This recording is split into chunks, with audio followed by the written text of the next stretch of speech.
আমার স্বামী যখনই কাজের উদ্দেশ্যে বাহিরে যাওয়ার জন্য বেরোত, তখনই আমার শ্বশুর আমার ঘরে এসে আমার স্বামীর নামে উল্টোপাল্টা কথা বলতো। একদিন রাতে আমার স্বামী বাড়িতে না আসায় আমি ভয় পেয়ে আমার শ্বশুরের ঘরে চলে যাই। তারপর আমার শ্বশুর আমার সাথে যে অবস্থা করলেন সেটা আমার বলতেও লজ্জা লাগছে। কারণ কিছু রাত এতটাই অন্ধকার হয় যে মানুষের জীবন থেকে সব আলো মুছে দেয়। আজকের রাতটা আমার জীবনের এমনি একটা অন্ধকার রাত হয়ে ওঠে। আমার স্বামী রঞ্জন এখনো বাড়ি ফেরেনি। রাত 12:30 বাজছে। আমি বসার ঘরে তার ফেরার জন্য অপেক্ষা করছিলাম। আমার নজর বারবার ঘড়ির কাঁটার দিকে চলে যাচ্ছিল। সেকেন্ডের কাঁটার সাথে সাথে আমার বুকটাও ধকধক করছিল। আমি প্রার্থনা করছিলাম যাতে রঞ্জন তাড়াতাড়ি বাড়ি ফিরে আসে। এরই মাঝে হঠাৎ করে কারেন্ট চলে যায়। পুরো ঘরটা অন্ধকার হয়ে যায়। আমার অন্ধকারে খুব ভয় লাগে, আর এখন চারিদিক অন্ধকার। এমনিতেই আমি রঞ্জনের না ফেরার জন্য চিন্তায় ছিলাম, তার উপর এই অন্ধকার। আমি কিচ্ছু দেখতে পাচ্ছিলাম না। মনে হচ্ছিল যেন আমি অন্ধ হয়ে গেছি। আমি কোনো রকমে জিনিসপত্র টপকে নিজের ঘরের দিকে যাচ্ছিলাম। তখনই পাড়ার একটা কুকুর ঘেউ ঘেউ করে ডেকে উঠল। এত জোরে ডাকলো যেন মনে হলো সে আমাদের উঠোনে চলে এসছে। ভয় আমার প্রাণটা বেরিয়ে যাবার মতন অবস্থা। বাড়িতে তখন আমার শ্বশুরমশাই ছাড়া আর কেউ ছিল না। তিনি ওনার ঘরে ঘুমোচ্ছিলেন, আর আমি বসার ঘরে একা ছিলাম। আমার মনে হচ্ছিল যেন কুকুরটা আমাদের উঠোনে চলে এসেছে, আর সে যে কোনো সময় আমার কাছে চলে আসতে পারে। আমি ভয়ে ভয়ে আমার শ্বশুরের ঘরে গিয়ে পৌঁছলাম। আমি ওনার ঘরের দরজা ধাক্কা দিতে লাগলাম। যখন ঘরের দরজাটা খুলে তখন আমি ভয়ে কাঁপছিলাম। আমি বলি, বাবা, আমার মনে হচ্ছে আমাদের উঠোনে একটা কুকুর ঢুকে পড়েছে। আমার খুব ভয় করছে। আমি কি আপনার ঘরে আসতে পারি? আমি এত ভয় পেয়ে গেছিলাম যে আমার মাথা কাজ করছিল না। তাই হয়তো আমি একটা ভুল পদক্ষেপ নিয়ে ফেলি। আমার শ্বশুর মশাই আমার হাত ধরে টেনে আমাকে ঘরের ভেতরে নিয়ে আসেন। তারপর ঘরের দরজাটা বন্ধ হয়ে যায়। আর তারপর আমার সাথে যা হয়। একজন স্ত্রী যদি তার স্বামীর থেকে কম সুন্দর হয় তাহলে সে সবসময় মন ক্ষুণ্ণতাই ভোগে। আজকাল আমার সাথে সেটাই হচ্ছে। রঞ্জন একটা খুব সুন্দর দেখতে জোয়ান ছেলে। আমিও দেখতে খারাপ ছিলাম না, কিন্তু আমার গায়ের রংটা একটু চাপা ছিল। এই কথাটা আমাকে বিয়ের একদিন পরেই দিনই আমার শ্বশুর মশাইয়ের মুখ থেকে শুনতে হয়। সকালে যখন আমি জল খাবার খেতে ঘর থেকে বেরিয়ে আসি তখন বাড়িতে অনেক আত্মীয় স্বজন ছিল। খাবার টেবিলে আমার শ্বশুরমশাই এর সাথে তার বোনেরাও বসেছিল।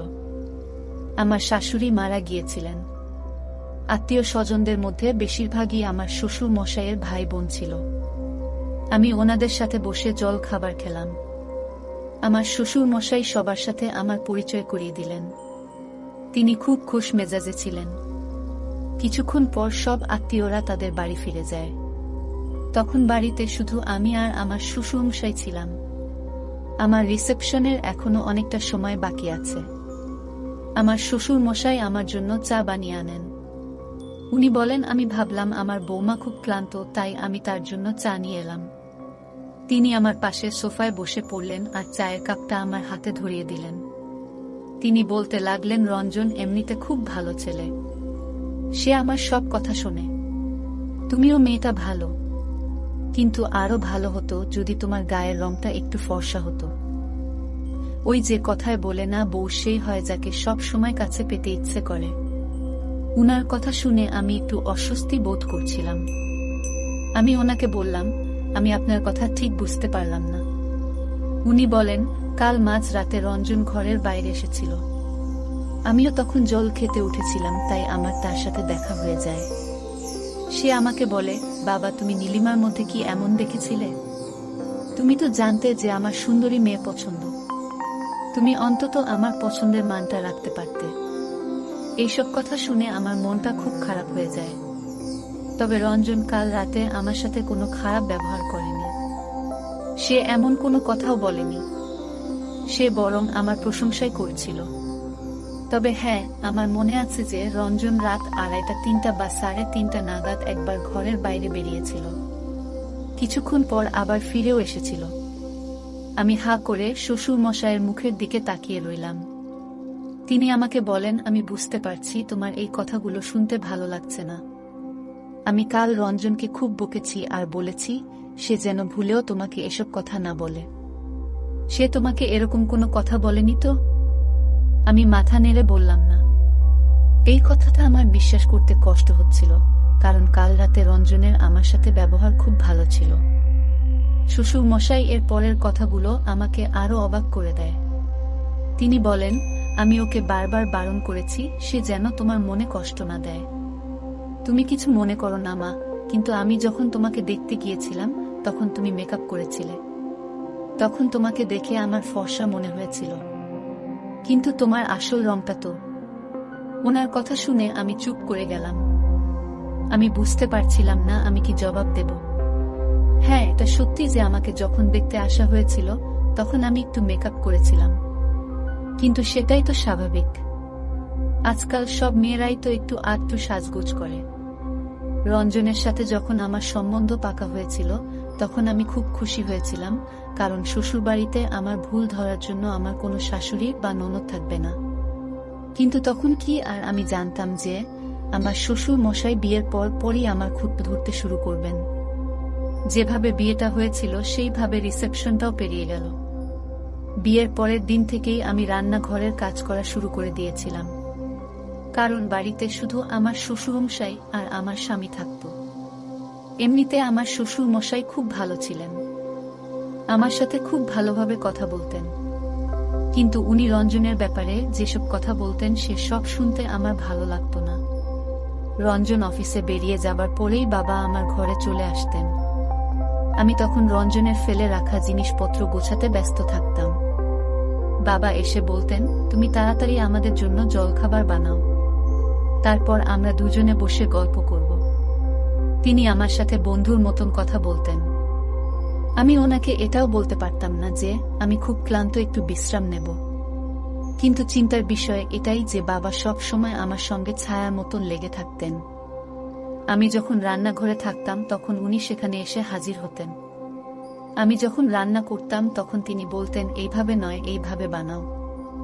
রঞ্জনের এই খাবারটা পছন্দ, এটা নয়। এমনিতেই তুমি দেখতে ভালো নও, তার উপর যদি স্ত্রীর দায়িত্বটাও ভালো করে পালন না করতে পারো তাহলে স্বামীর মন জিতবে কি করে। মাঝে মাঝে আবার বলতেন যে তুমি রুটিটা গোল করে বেলতে পারো না। রঞ্জন তো তোমার রুটি দেখেই খাবার ছেড়ে উঠে যাবে। সবসময় যদি কেউ কারোর মাথার উপর চেপে থাকে তাহলে সেটা একসময় বিরক্তিকর হয়ে ওঠে। আমিও বাবার উপর বিরক্ত হতে শুরু করেছিলাম। একদিন এমন একটা ঘটনা ঘটে যেটা আমাকে আরো বিচলিত করে তোলে। একদিন আমার শ্বশুরমশাই বলেন, রঞ্জন কখনো তোমাকে কোথাও ঘুরতে নিয়ে যাবে না, কিন্তু আমি জানি তোমারও ঘুরতে যেতে ইচ্ছে করে। তুমিও অনেক স্বপ্ন নিয়ে এই বাড়িতে এসেছো। চলো, তুমি রেডি হয়ে নাও, আমি তোমাকে ঘুরতে নিয়ে যাব। আমরা শপিং করতে যাব। বাবা আমার সাথে আমার শাশুড়ি মায়ের মতনই ব্যবহার করতেন। আমার সব কাজে ভুল ধরতেন, বলতেন রঞ্জনের এটা পছন্দ নয়, ওটা পছন্দ নয়। আমার মার্কেটে যেতে ইচ্ছে করছিল না, তাই আমি বাবাকে বললাম আজকে ছেড়ে দিন। কিন্তু তাও উনি আমাকে জোর করে মার্কেটে নিয়ে গেলেন। উনি বললেন, আমি তোমাকে একটা সুন্দর জামা কিনে দেব যেটা পরে তুমি খুব সুন্দর দেখাবে। উনি আমাকে মলে নিয়ে গেলেন আর বললেন, তোমার পছন্দ মতন একটা স্যুট তুমি কিনে নাও। আমি কালো রঙের একটা স্যুট পছন্দ করলাম, কিন্তু বাবা বললেন, এমনিতেই তোমার রংটা খুব কালো, তার উপর তুমি যদি কালো রঙের জামা পরো তাহলে তোমাকে ভূতের মতন দেখাবে। তিনি আমার জন্য একটা লাইট কালারের স্যুট পছন্দ করেন, যেটা আমার একদম পছন্দ হয়নি, কিন্তু আমি চুপ করে রইলাম। উনি বলেন যে এই রংটা পরে তোমাকে ভালো দেখাবে। আমি যখন শ্বশুর মশাইয়ের সাথে কথা বলছিলাম তখন আমি দেখলাম পাশের দোকানে রঞ্জনকে একটা অন্য মেয়ের সাথে। বাবাও সেটা দেখতে পেলেন। রঞ্জনের সাথে যে মেয়েটা ছিল সে বেশ সুন্দর দেখতে ছিল। বাবা বলতে লাগলেন, দেখেছ, আমি বলেছিলাম না রঞ্জনের সুন্দরী মেয়ে খুব পছন্দ। সে যেখানে সৌন্দর্য দেখে সেখানেই চলে যায়। রঞ্জন সেই মেয়েটার সাথে খুব হেসে হেসে কথা বলছিল। এটা দেখে আমার চোখে জল চলে আসে। আমি ওখান থেকে কিছু না কিনেই চলে আসি। আমার খুব রাগ হচ্ছিল, মনে হচ্ছিল সবকিছু তছনছ করে দিতে। আমি ভাবতে লাগলাম যে রঞ্জন কিরকম ছেলে। সে আমাকে বলতো সে আমাকে ভালোবাসে, আর বাইরে গিয়ে সে অন্য মেয়ের সাথে ঘুরছে। আমার শ্বশুরমশাই বলেন, আমি কখনোই চাই না তোমার ঘর ভেঙে যাক মা, তবে ছেলেরা একটু স্বাধীনচেতা হয়, বিশেষ করে এমন ছেলেরা যারা সৌন্দর্য দেখে পাগল হয়ে যায়। হ্যাঁ, তুমি যদি সুন্দর দেখতে পাগল হয়ে যায়। হ্যাঁ, তুমি যদি সুন্দর দেখতে হতে তাহলে হয়তো তোমার স্বামীকে ঘরে বেঁধে রাখতে পারতে। বাবা আমাকে জল খাওয়ান আর আমার পাশে বসে আমার মাথায় হাত বোলাতে থাকেন। বাবা বললেন, আমি রঞ্জনের সাথে কথা বলবো, কিন্তু আমি কিছু গ্যারান্টি দিতে পারছি না। আমি রঞ্জনের জন্য কি না করতাম। তার পছন্দের খাবার বানাতাম, তার পছন্দ মতন ঘর সাজিয়ে দিতাম, এমনকি নিজেকেও তার মনের মতন তৈরি করার চেষ্টা করতাম। কিন্তু রঞ্জনের আমার এত আত্মত্যাগ চোখেও পড়ে না। রাতে যখন রঞ্জন বাড়ি ফিরে আসে তখন আমি আমার ঘরে বসে কাঁদছিলাম। রঞ্জন আমাকে জিজ্ঞেস করে, তোমার কি হয়েছে? শরীর ঠিক আছে তো? আমার তো ইচ্ছে করছিল এক্ষুনি বলে দিতে যে আমি তোমার আসল রূপটা ধরে ফেলেছি, কিন্তু বাবা আমাকে অনেকবার বারণ করেছিলেন। বলেছিলেন যে এটা করলে আমার ঘর ভেঙে যেতে পারে। রঞ্জন যদি জানতে পারে যে তুমি জেনে গেছো তার অন্য মেয়ের সাথে সম্পর্ক আছে, তাহলে তার মন থেকে সব ভয় দূর হয়ে যাবে। আমি রঞ্জনকে বলি যে আমার মাথা ব্যথা করছে। রঞ্জন বলে, চলো আমি তোমাকে ডাক্তারের কাছে নিয়ে যাচ্ছি। এমনিতেই তোমার গায়ের রং কালো, তার উপর তুমি কেঁদে কেঁদে নিজের যা অবস্থা করেছ তোমাকে একেবারে ভূতের মতন দেখাচ্ছে। আমার গালে একটা হালকা করে চাটি মেরে সে এই কথাটা বলে। কথাটা শুনে আমার খুব অভিমান হয়। আমি বলি, আমি যখন এতই খারাপ তখন আমাকে বিয়ে করলে কেন? আমার কথা শুনে রঞ্জন আমার দিকে তাকিয়ে থাকে। তারপর একটু হেসে বলে, আমার অনেক বড় ভুল হয়ে গেছে, কিন্তু কি আর করা যাবে? ভুল যখন হয়েছে তখন তোমাকে সহ্য তো করতেই হবে। এই বলে সে হাসতে হাসতে আমার পাশে এসে বসে আমার হাতটা ধরে বলে, আমি মজা করছিলাম, চলো তোমাকে ডাক্তারের কাছে নিয়ে যাই। কিন্তু আমি জানতাম যে সে মজা করছিল না। হয়তো আমার শ্বশুরমশাই তাকে বারণ করেছে, তাই সে তার মনের কথাটা বলেও সেটাকে মজা হিসেবে উড়িয়ে দেয়। আমি আমার হাতটা রঞ্জনের হাত থেকে সরিয়ে নিই আর বলি, আমি কোথাও যাব না। আমার মাথা ব্যথা করছে, আমি ওষুধ খাবো আর ঠিক হয়ে যাব। এই বলে আমি ঘর থেকে বেরিয়ে চলে যাই। কিন্তু আমার মনটা খুব খারাপ হয়ে যায়। স্বামী যদি তার স্ত্রীকে ভালো না বাসে আর সবসময় তার খুঁত ধরে, তাহলে একসময় স্ত্রীরও তার স্বামীর প্রতি ভালোবাসা কমে যায়। রঞ্জনের প্রতি আমার টান আস্তে আস্তে কমতে শুরু করেছিল। একদিন আমার শ্বশুরমশাই বলেন যে তাদের পরিবারের একজনের বিয়ে আছে, তাই আমাকে তৈরি থাকতে বলেছিলেন। আমি একটা সুন্দর নীল কালারের স্যুট বার করে পরে ফেললাম। সেটা পরে আমি আয়নায় তাকালাম। আমার রং অতটাও চাপা নয়, হালকা চাপা, আর এই রঙের স্যুটটা পরে আমাকে বেশ সুন্দর দেখাচ্ছিল। সেই সময় রঞ্জন ঘরে আসে আর আমার দিকে এক নজরে তাকিয়ে থাকে। ওকে দেখে আমার মনে হলো যে আমি হয়তো তার মনে প্রভাব ফেলতে পেরেছি। সে আমার পাশে এসে দাঁড়িয়ে বলে, তুমি যতই সাজগোজ করো না কেন, আমার মতন সুন্দর তুমি কখনোই হতে পারবে না। এই বলে সে আমাকে জড়িয়ে ধরে আয়নার সামনে নিয়ে যায়। আমার মনটা পুরো ভেঙে যায়। এতক্ষণ আমি ভাবছিলাম যে 1.5 ঘন্টা ধরে আমি যে এত সাজলাম সেটা সার্থক হয়েছে। কিন্তু রঞ্জনের কথা শুনে আমার ভুল ধারণা ভেঙে গেল। মনে হচ্ছিল আমার শ্বশুরমশাই ঠিকই বলেন যে ছেলেরা সেই মেয়েকেই ভালোবাসতে পারে যারা দেখতে সুন্দর হয়। আমি রঞ্জনের থেকে সরে আসি। রাগের মাথায় আমি আমার সব গয়না খুলে ফেলি। তারপর একটা টিস্যু পেপার বার করে আমার মেকআপ মুছতে শুরু করি। এটা দেখে রঞ্জন একটু গম্ভীর হয়ে যায় আর বলে, নীলিমা তুমি এটা কি করছো? আমাদের এমনিতেই অনেক লেট হয়ে গেছে। আমি বলি, আমি কোথাও যাব না। রঞ্জন বলে, এমন ছেলে মানুষে কেন করছো? তুমি একটা ছোট্ট ব্যাপারকে এত বড় করে কেন দেখছো? আমি বললাম, আমার ওখানে যাওয়া ঠিক হবে না, কারণ আমি তোমার পাশে মানাবো না। আর তোমার কাছে কি মেয়ের অভাব আছে? ওখানে অনেক সুন্দরী মেয়ে থাকবে, তাদের কারুর সাথে তুমি রাতটা কাটিয়ে এসো। এটা বলার সাথে সাথে রঞ্জন আমার গালে একটা জোরে থাপ্পড় মারে। আমি এটার জন্য একদম তৈরি ছিলাম না। আমি রঞ্জনের কাছ থেকে এটা আশা করিনি। রঞ্জন বলে, এসব কি কথা বলছো তুমি? তোমার কি আমাকে দেখে সেরকম লোক মনে হয়? আমাদের গলার আওয়াজ এতটাই উঁচু ছিল যে ঘরের বাইরে অবধি আমাদের আওয়াজ শোনা যাচ্ছিল। আমি বলি, আমার সামনে ভদ্রলোক সেজো না রঞ্জন। রঞ্জন আমাকে চেপে ধরে বলে, বলো নীলিমা, তুমি আমাকে চরিত্রের দিকে আঙুল তুলছ। আমিও তোমার চরিত্রের দিকে আঙুল তুলতে পারি। আমিও তোমার ব্যাপারে অনেক কিছু জানি, বুঝেছ? এটা শুনে আমার মাথায় আকাশ ভেঙে পড়ে। আমি রঞ্জনকে বলি, রঞ্জন আমাকে ছাড়ো, আমার লাগছে। রঞ্জন বলে, আমার আর ধৈর্যের পরীক্ষা নিও না। তুমি আমার সহ্যের বাইরে চলে যাচ্ছ। তোমাকে 10 মিনিট সময় দিচ্ছি, তাড়াতাড়ি তৈরি হয়ে বাইরে এসো। সেই সময় আমাদের দরজায় কেউ একটা ধাক্কা দেয়। রঞ্জন আমাকে ছেড়ে গিয়ে দরজাটা খোলে। আমার শ্বশুর মশাই ঘরের ভেতরে ঢুকেন। বাবা বলেন, তোমরা এসব কি করছো? তোমাদের গলার আওয়াজ সারা বাড়িতে শোনা যাচ্ছে।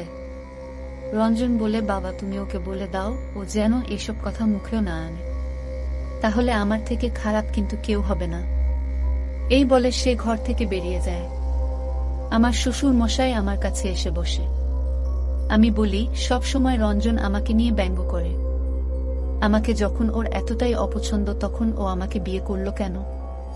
আমি জোরে জোরে কাঁদতে শুরু করি। আমার শ্বশুর মশাই আমাকে জড়িয়ে ধরে ভোলাতে শুরু করেন আর বলেন, রঞ্জন এইরকমই।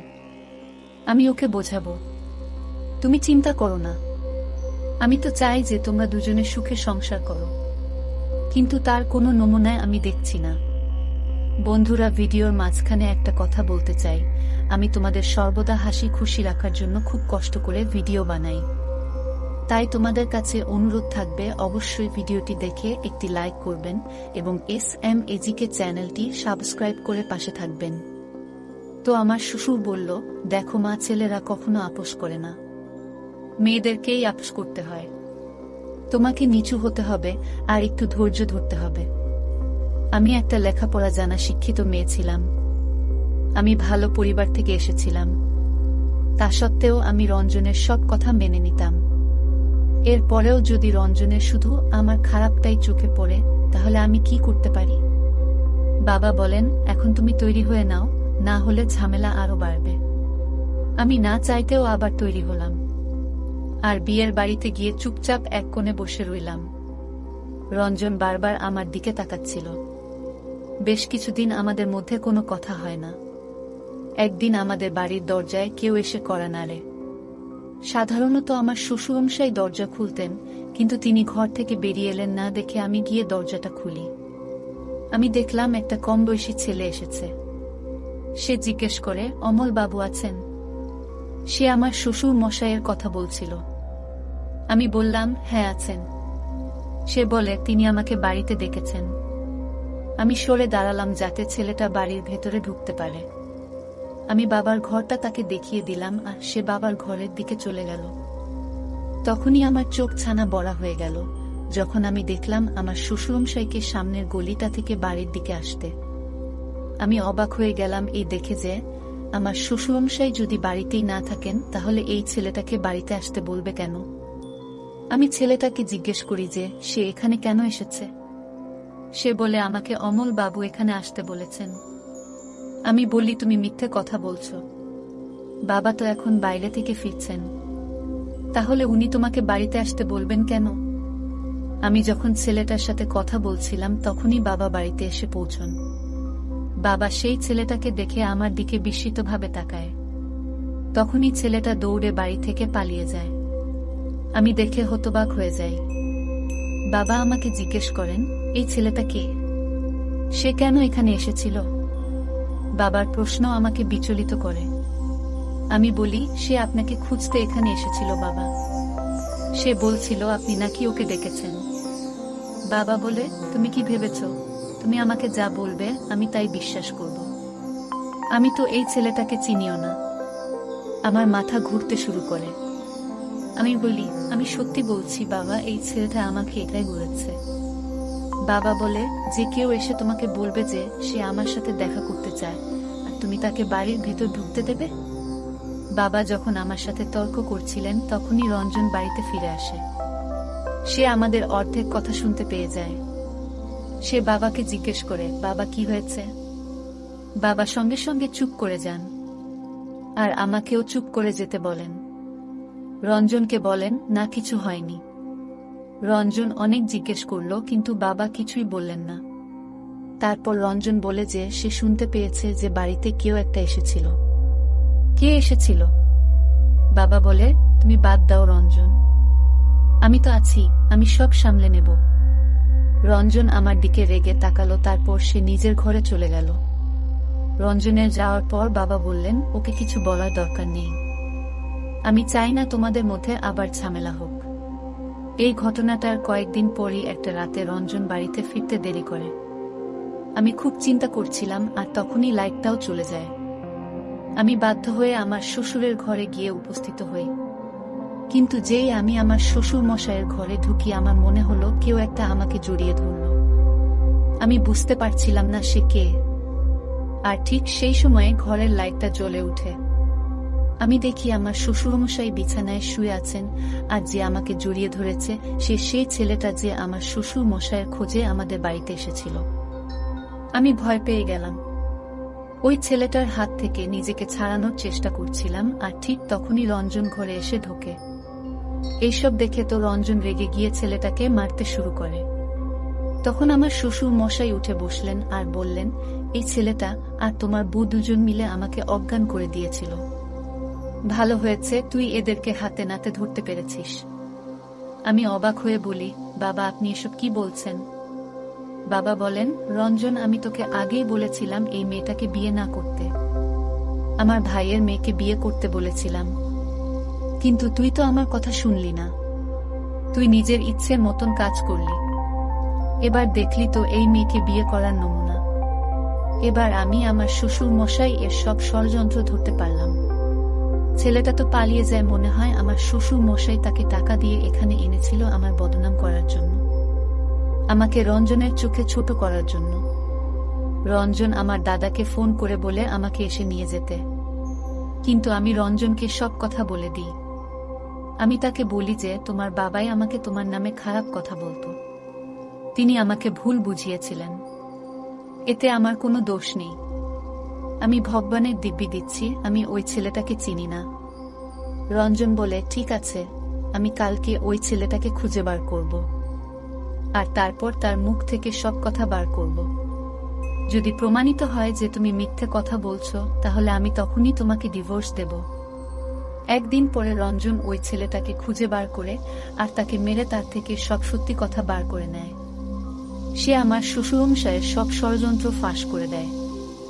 রঞ্জন আমাকে তার এক বন্ধুর বিয়েতে দেখেছিল আর আমাকে দেখে তার খুব পছন্দ হয়েছিল, তাই সে তার বাবার কাছে জেদ ধরেছিল যাতে তিনি আমার বাড়িতে বিয়ের প্রস্তাব নিয়ে আসেন।